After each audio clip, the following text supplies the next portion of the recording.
गौरी, कल जग्गू के लिए लड़की देखने गई थी। कोई बात बनी? मेरा बेटा कोई अंधा नहीं, लंगड़ा नहीं, उसके सौ सौ रिश्ते वाले हैं। तू बता, उस गुड़िया के लिए एक भी रिश्ता आया है? आप ऐसे क्यों बोल रही हो? मेरी बेटी भी अच्छी पक्षी है, उसकी शादी बहुत जल्द हो जाएगी। हाँ तो मेरे बेटे की शादी भी बहुत जल्द हो जाएगी। तो होती कौन है पूछने वाली? गौरी, तुमसे तो पूछना ही बेकार है, हर समय लड़ाई के मूड में रहती हो।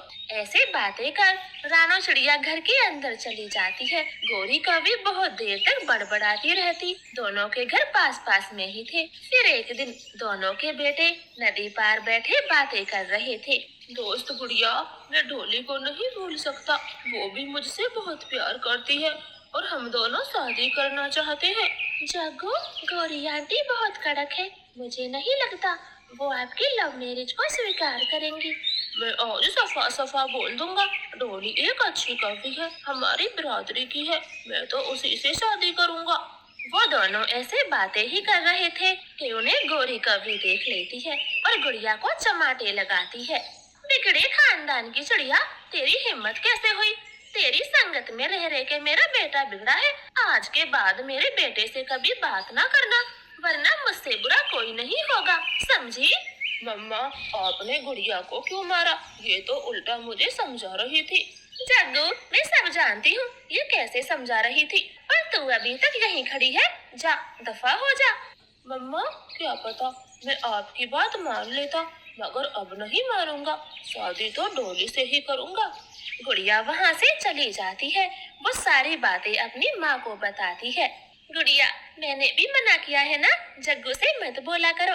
गौरी लड़ती है और मुझे झूठे झूठे ताने सुनाती है, और तुम भी मेरी नहीं सुनती हो। मम्मा, आप सही कहती हो, मैं आज के बाद कभी जग्गू से बात नहीं करूंगी। मगर बेचारा जग्गू बहुत दुखी है, उसने तो डोली से शादी करने का फैसला लिया है।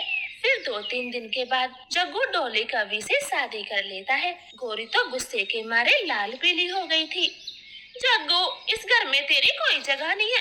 तुम कहीं भी जा सकते हो, लेकिन मेरी आंखों के सामने से दूर हो जाओ। गौरी, ये मेरा भी बेटा है और मुझे इस शादी से कोई एतराज नहीं। हमारा बेटा इतनी अच्छी बहू लाया है। आ जाओ जग्गू बेटा, बहू के साथ घर में आ जाओ। कालू कौवा दोनों का गृह प्रवेश करवाता है। ये बात सब पक्षियों को पता चल चुकी थी। एक दिन गौरी की माँ दो पक्षियों की बातें सुनती है। बड़ी गुस्से वाली बनती थी, सब पक्षियों से लड़ती थी, अब अपने ही बेटे ने लव मैरिज कर ली। हमारे बच्चों की बड़ी हंसी उड़ाती थी गौरी कवि। अच्छा हुआ ना? सही कहा हरियाली बहन, जो हम दूसरों के लिए बुरा भला बोलते हैं, एक दिन वही हमारे साथ होता है।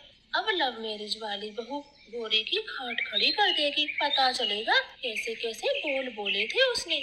बूढ़ी माँ कवि घर पहुँच जाती है और अपनी बेटी से बात करती है। गौरी, तूने ये लव मैरिज क्यों होने दी? बस बोलती है या कुछ करती भी है?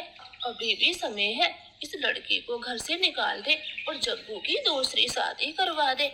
माँ, मैं भी यही सोच रही हूँ। अब तुम देखना, मैं इस डोली को 2 मिनट में कैसे भगा दूंगी। ऐसे दोनों माँ बेटी नई नई चालें चलती है। एक शाम जग्गू नौकरी से घर आता है, तब गौरी कवि जोर जोर से रोने लगती है।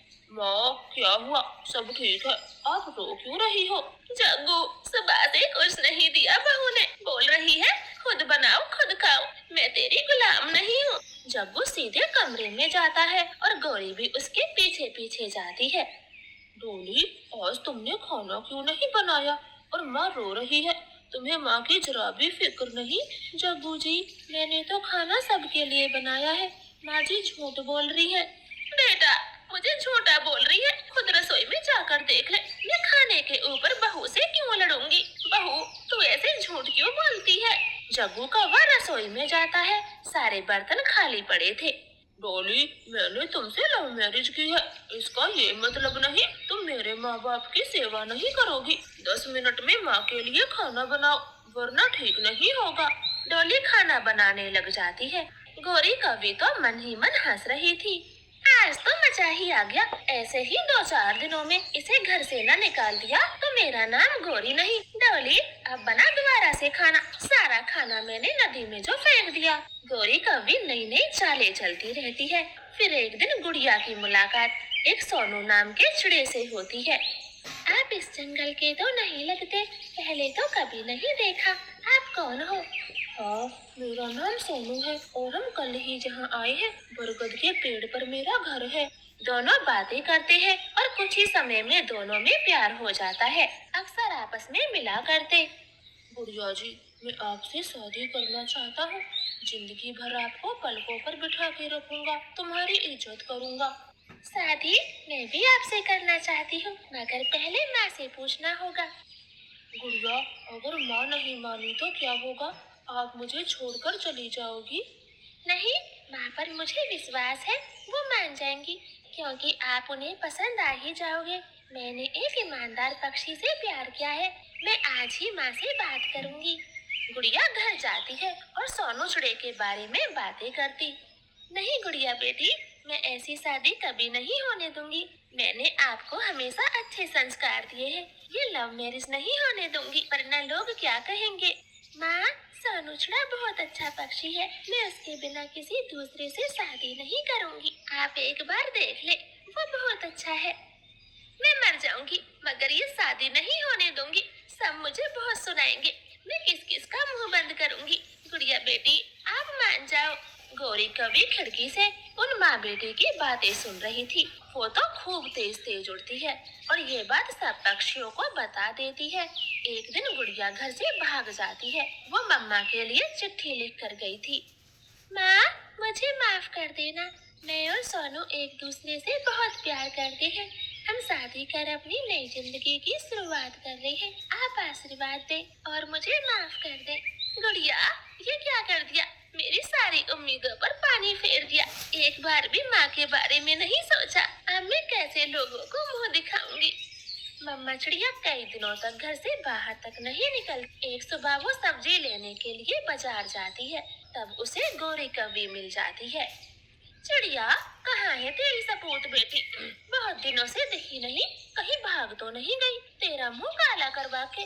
गोरी, शादी तो आपके बेटे ने भी की है। जब अपना दुख दूसरों के दुख में दिखे तो हंसी नहीं उड़ानी चाहिए। तुम्हें तो समझना चाहिए कि इस समय मेरे दिल पर क्या बीत रही होगी। हाँ, तू ठहरी भगोड़े की माँ। मेरा बेटा उसे छोड़ देगा और जल्द ही मेरी पसंद की लड़की से शादी करेगा। मैं तेरे जैसी नहीं हूँ जो खुद को तुझसे कंपेयर करूँ। अब जा यहाँ से, तेरा मुंह तो काला हो गया। चिड़िया चुपचाप सब्जी खरीदती है और वहाँ से चली जाती है। गोरी कभी घर जाते ही अपनी बहू से कहती है, हाय, मैं भूखी मरी जा रही हूँ। कुछ बनाया है या नहीं? माँ जी, आलू के पराठे बनाए हैं। ले, जल्दी से पराठे खा ले। सत्यानाश हो तेरा। इस उम्र में मुझे तला खिलाकर मारेगी। आने दो जग्गू को, आज तुझे निकलवा कर रहूंगी। थोड़ी देर बाद जग्गू कौवा आता है। गोरी तो लड़ती है, कलेश मचाती है। गोरी, चुप हो जाओ। एक दिन पराठे खाने से तुम मर नहीं जाओगी। चुप भी हो जाओ। कालू, तुम तो चुप ही रहो। ये बहू मेरी कभी सेवा नहीं करेगी। चलो, हम कहीं और रह लेंगे। अब बेटे ने लव मैरिज की है तो कुछ बोल भी नहीं सकते। तुम मेरे साथ चलो। डोली, सामान बांध लो, हम आज ही यहाँ से चले जाएंगे और कहीं भी रह लेंगे। जग्गू कौवा अपनी माँ की हकीकत को समझ चुका था। वो दोनों उसी समय घर से चले जाते हैं। गौरी की चाल उल्टी पड़ जाती है। जग्गू बेटा, इतनी रात को कहाँ जाओगे? आज रात मेरे घर में रुक जाओ। चिड़िया आंटी, माँ को पता चला तो वो आपसे लड़ाई करेंगी।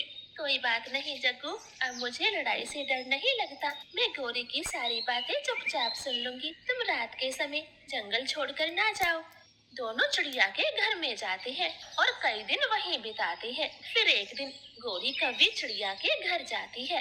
चिड़िया, मुझे समझ आ गया। मैं अपने बर्ताव पर बहुत शर्मिंदा हूँ। और बेटे बहू, अब तुम घर चलो। तुम्हारे बिना घर अधूरा है, काटने को दौड़ रहा है। गौरी, अच्छा हुआ जो आपको समझ आ गया। ये जीवन बहुत बड़ा है, इसमें आने वाले हर बदलाव को हमें सहना पड़ता है। अब अपने बेटे के साथ खुशी खुशी रहो। फिर गौरी कभी अपने बहू बेटे को ले जाती है और मिलजुल कर रहने लगती। तो प्यारे दोस्तों, आपको हमारी ये कहानी कैसी लगी? प्लीज कमेंट करके जरूर बताएं और